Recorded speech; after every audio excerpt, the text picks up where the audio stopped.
So നമ്മുടെ first ഇയറിന്റെ result വന്നു. ജയിച്ചവർക്കെല്ലാം congratulations. എനിക്ക് കൂടുതൽ സംസാരിക്കാനുള്ളത് ജയിക്കാത്തവരോടാണ്. അപ്പോൾ ഈ ഫെയിലിയർ ആയിട്ടുള്ള ആൾക്കാർക്ക് വിഷമത്തിന്റെ ഒരു സമയമാണിത്. എന്നാൽ ഞാൻ നിങ്ങളോട് പറയുന്നു, ഇതൊന്നും ഒരു വിഷമത്തിന്റെ കാലഘട്ടമല്ല.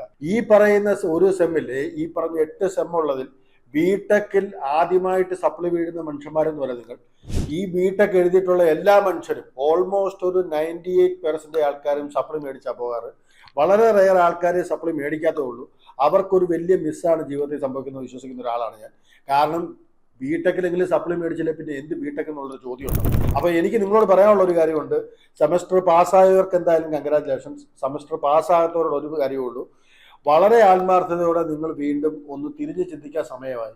ഇവിടെ നമ്മുടെ കോളേജിൽ അല്ലെങ്കിൽ സ്കൂളിൽ പഠിച്ചു വരുന്ന ഒരു കാലഘട്ടമല്ല, അല്ലെങ്കിൽ അവിടെ പഠിപ്പിക്കുന്ന ഒരു രീതിയല്ല. ഇവിടുത്തെ ക്വസ്റ്റ്യൻ ആൻസർ നോക്കുന്ന രീതിക്ക് വ്യത്യാസമുണ്ട്. +2 കുറച്ചുകൂടെ ഹാർഡാണ്. അപ്പോൾ അങ്ങനെയുള്ള ചെറിയ ചെറിയ വ്യത്യാസങ്ങളൊക്കെ ഉണ്ട്. അപ്പോൾ ഇതിനെയെല്ലാം ഓവർകം ചെയ്ത് വേണം ജയിക്കാൻ. അപ്പോൾ പാസ്സായില്ല ഈ ഒരു സെമ്മിൽ എന്ന് ഓർത്തിട്ടോ അല്ലെങ്കിൽ എൻ്റെ ജീവിതത്തിൽ എനിക്ക് സപ്ലി വന്നു എന്ന് ഓർത്തൊന്നും പേടിയൊന്നും വേണ്ട. എല്ലാവരും നിങ്ങൾ ആരോട് ചേട്ടന്മാരോടോ ആരോട് ചോദിച്ചാലും അറിയാം, ഒരു 95% 95 എന്ന് പറഞ്ഞാൽ 20ൽ ഒരാളൊക്കെ ഫുൾ പാസ് ആകാറുള്ളൂ. ബാക്കിയുള്ളവരൊക്കെ സപ്ലിയൊക്കെ മേടിച്ചാണ് നമ്മുടെ ജീവിതത്തിൽ. ഞാൻ പറഞ്ഞു വരുന്നത് എൻ്റെ ബിടെക്കിലാണ്. അപ്പം നിങ്ങളുടെ ഫസ്റ്റ് സെമ്മിൽ ഇപ്പോൾ സപ്ലി വന്നു പോയത് കൊണ്ട് എൻ്റെ ജീവിതം നശിച്ചു എന്നൊക്കെ തോന്നുന്നുണ്ടെങ്കിൽ അത് വെറുതെയുള്ള തോന്നലാണ്. കാരണം എൻ്റെ ജീവിതം വെച്ച് ഞാൻ പറയുകയാണെങ്കിൽ ഒത്തിരി സെമ്മിൽ അല്ലെങ്കിൽ 6th സെമ്മ് വരെ വാഷൗട്ട് മേടിച്ചൊരു മനുഷ്യനാണ് ഞാൻ. അവിടെ നിന്നെല്ലാം കഴിഞ്ഞ് ഈ പറഞ്ഞ എല്ലാവരും പറഞ്ഞുകൊണ്ടിരുന്നത് നിന്റെ ജീവിതം തീർന്നതാ, നീ തീർന്നു എന്നൊക്കെയായിരുന്നു പറഞ്ഞിരുന്നത്. അതൊന്നുമല്ല കഥ. നമുക്ക് സത്യത്തിൽ അറിയാം, ഈ പറഞ്ഞ എഞ്ചിനീയറിംഗ് കഴിഞ്ഞ് പുറത്തിറങ്ങിയ കാലഘട്ടത്തിൽ 56 സപ്ലൈ ആയിരുന്നു എനിക്ക്. ഞാനത് മുഴുവൻ പാസ്സായി. പക്ഷേ 2-3 സപ്ലൈ ഉള്ളവർ പിന്നീട് ഞാൻ കേട്ടത് അവർ പാസ്സായില്ലെന്നുള്ളതാണ്. അപ്പോൾ ഇതെല്ലാം ഡിപ്പെൻസ് അപ്പോൺ ആണ്. ഇപ്പോഴത്തെ ഒരു ഫസ്റ്റ് സെമ്മിലെ റിസൾട്ട് ഒന്നുമല്ല നിങ്ങളുടെ ജീവിതത്തിൻ്റെ വലിയ ഘടകം.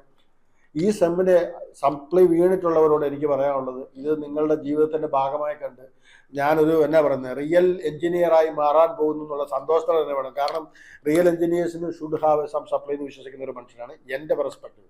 അപ്പോൾ എല്ലാവർക്കും ഈ സപ്ലൈ വന്നിട്ടുള്ള എല്ലാവരോടും പറയുന്നു, ആത്മാർത്ഥമായിട്ട് പഠിച്ചാൽ നിങ്ങൾക്ക് നിങ്ങളുടെ ജീവിതത്തിൽ ഒത്തിരി കാര്യങ്ങൾ ചെയ്യാൻ സാധിക്കും. ഈ സപ്ലി ഒന്നും ഒരിക്കലും നിങ്ങളുടെ ജീവിത എൻഡിങ് പോയിന്റോ അല്ലെങ്കിൽ തീരാൻ പോകുന്ന അവസ്ഥകളോ ഒന്നും തന്നെയല്ല. പിന്നെ നമ്മുടെ ഇവിടെ ഈ പറഞ്ഞ ബിടെക് ട്യൂട്ടറിൽ പഠിച്ച് പാസ്സായി പോയവർക്കെല്ലാം കൺഗ്രാജുലേഷൻ. ഇനി ആരെങ്കിലും പാസ്സാകാനുണ്ടെങ്കിൽ ഒരു കാര്യം ഉറപ്പ് തരുന്നു, ഈ വരുന്ന സെമ്മിൽ തന്നെ നിങ്ങൾക്ക് സപ്ലിമെൻ്ററി എഴുതാനുള്ള അവസരം വരുന്നുണ്ട്. ആ സമയത്ത് ഫ്രീ ആയിട്ട് ഈ ക്ലാസ് സക്സസ് ചെയ്യാനുള്ള പ്രൊവിഷൻ തരുന്നതാണ്, അത് ഏത് പേപ്പറാണെങ്കിലും.